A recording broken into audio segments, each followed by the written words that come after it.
Hey there, my foxy little cherubs. Did you miss me? Yeah, so apparently my first Girls Frontline in a Nutshell video did really well and a lot of you crazy kids enjoyed it. Yeah, apparently it was a hit. Only about a 900 and change for views hit, but hell, I had a ton of those people interact in the comments asking for more as well as give it a thumbs up, so... Okay, we're gonna do this again, but with 4-star SMGs. Yeah. I have no idea what I am doing with my life. Ah, yes. We open up with entry number 1 for lolicons and cute thing lovers such as myself. I'll let you decide which of these two I align with. PP90 is a bit of a beginner's trap. You pull a shiny new 4-star from production, and one that is definitely on the rarer end of the spectrum for 4-stars, but ultimately she's still pretty meh. Her only saving grace is her indisputable cuteness factor. Seriously, the GamePress wiki even has this listed as a point. But seriously, if you're a new commander, just don't use SMGs who self-buff their evasion stat. It's just not worth it, even if it's Suomi. Ah, yes. We open up with entry number 1 for lolicons and cute thing lovers such as myself. I'll let you decide which of these two I align with. PP90 is... Oh, wait. This is MP5. MP5 is pretty meh. Okay, hear me out first, fuckers. In the early game? Yeah, absolutely. MP5 slaps cheeks. They pretty much give out level 30 3x MP5s to every commander who fucking participates in playing the game, and she's fine. In the early game. But good luck finding a reason to use an MP5 main tank when you're sitting on a level 100 P90. So take everything I said about MP5 just now and replace it with unwavering praise. After neural upgrade, she slaps harder than an angry tsundere. I want her to step on me. Your waifu, if she were the girl next door. Your waifu, if she were the serious emo girl next door. Your waifu, if you're into big titty onesans, aka my waifu. I'm just kidding. If I can write a paragraph for the last two dolls, then the sisters definitely deserve more love, seeing how iconic they are.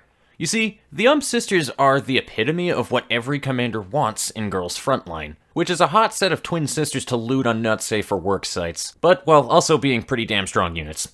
They both fit the main tank role pretty well, and while 45 is about as close to the definition of meta as you can get, 9 isn't exactly a bad choice either, but she's not the same meta powerhouse as her sister. Oh, you're wondering why 40 isn't here?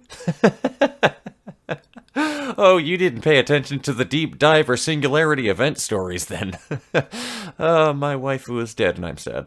I like her sisters way too much compared to her, so I never really gave 9 as much attention. Her mod 3 makes her do something that no other T-doll in the game can do.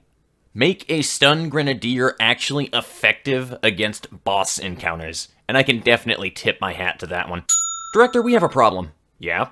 45 is next on the mod 3 list, and we don't want to make her too overpowered, so what do?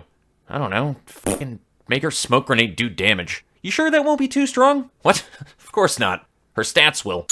She vaguely reminds me of Motoko Kusanagi from Ghost in the Shell for some reason, and that alone makes me like her. Solid off-tank, not so solid skill. She's an alright main tank. I can't really throw stones at her. She's got an alright kit, decent stats, but it's hard to use her when 45, exists.